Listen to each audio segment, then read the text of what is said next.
Hello there, me again. So anyway, after much very popular and quite impatient demand, I deemed it necessary to try and do a review of I believe it is the Series 1 MGS2 Solid Snake, and he is like rocking horse poo to get hold of now. I was very, very lucky. If I told you the story of how I got hold of him, you'd be sick. A lady from America obviously knew nothing of their worth, and I actually bought most of Series 1 of the MGS2 figures for about 30 quid, and I'll quickly show you them in a minute. So anyway, I'll get on with this review. You have to bear with me because I'm not very good sort of at doing reviews, so you can judge for yourself sort of by looking at it. It's got many points of articulation, but it doesn't stand very well, so I've found a good way of, blocking the light, good way of helping them to stand is to put a bit of blue tack under their feet, and it helps them stand really well. I'm not going to move them about too much. I like to sort of not to move them about, and then they stay stiff. Otherwise, you keep moving them about, they loosen up at the joints. That's fairly self-explanatory. So yeah, that's my crappy review of him. And again, after much popular demand, I thought I'd do. Speaks for himself, Grey Fox no less. Now, I've had him since the first game came out. I bought him and Solid Snake, and I wish to God I'd bought the others now, but they're the only two that I've got from the Series 1 MGS figures. And he's got many points of articulation. He stands wonderfully by himself. He's got interchangeable arm. You can remove this arm to attach his gun arm, which I've lost now, idiot, and take his head off, to put his open visor helmet on, and you can actually see his face. And believe it or not, I've lost that and all. So yeah, nice looking model, very nice. That's not his actual sword. I nicked that off of Solid Snake because I lost his sword, Grey Fox's. I've still got the figure, and I won't be getting rid of him anytime soon. And he's a beautiful piece. And a little bit more of an in-depth review on this hard to find piece. I'd never even seen one in my life before. But he's alright. He's from MGS1, as you can no doubt tell.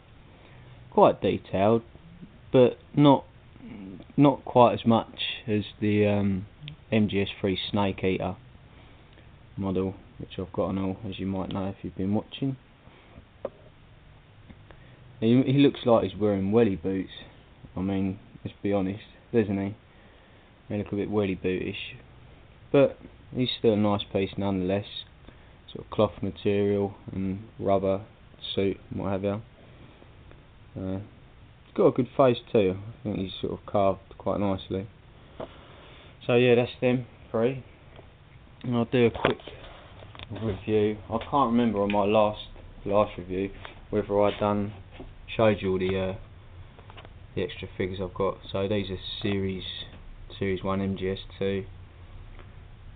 This I bought with MGS4 game, with the soundtrack and the making of Blu-ray, and he's exactly the same model, just different colour to this one.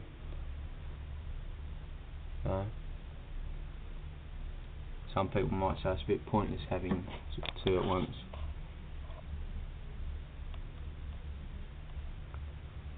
MGS1 Solid Snake. And these are really easy to get hold of, these ones, as you probably know, you've seen them on the internet. Sniper Wolf, I didn't do a review of her last time because I think she's quite a boring looking figure. I mean, she looks like her a bit, I suppose.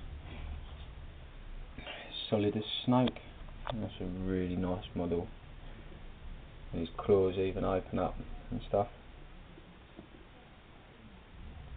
I don't want to do them because in case they snap.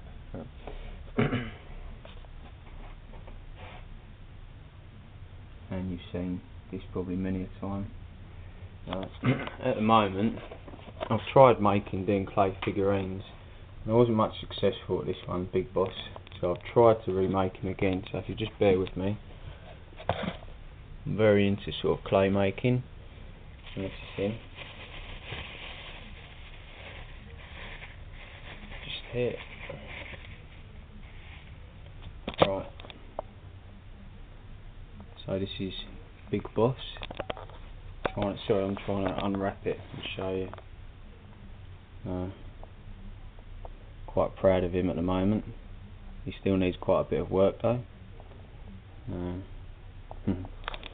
That's that. You might recognise, I'll show you in a minute, so I had to put the camera down just to wrap him up.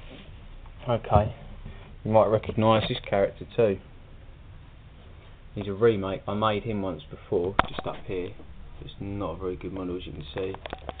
Well, I remade him again about a year later, and I thought it was quite successful. And it's all nice. His spine's all embossed and everything. Just needs to be painted once he's dried out. For those of you that are interested, this is one of the Hellghast from Killzone 2.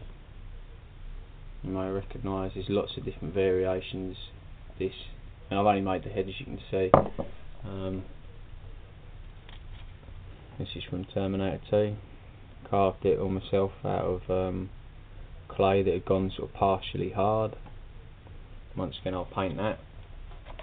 Tried to make Arnold Schwarzenegger in the Terminator. Not a brilliant model. And then those of you that are into anime and manga, I trust many of you will be, you may recognise this one, Grandmaster of Hokuto Shinken, Kenshiro no less. It's just a sock I put round him, try and make it look like a bit of clothing, but once again he's got to be painted. I've just drawn his eyebrows and just to experiment with a felt tip pen, but I will actually give him a proper coat of paint once he's dried out. I don't mind having a back like that myself. So yeah, I'm quite proud of him. For those of you who don't know who Kenshiro is, he's this character just here. So anyway, that's about it for now. Thank you for watching, and see you next time.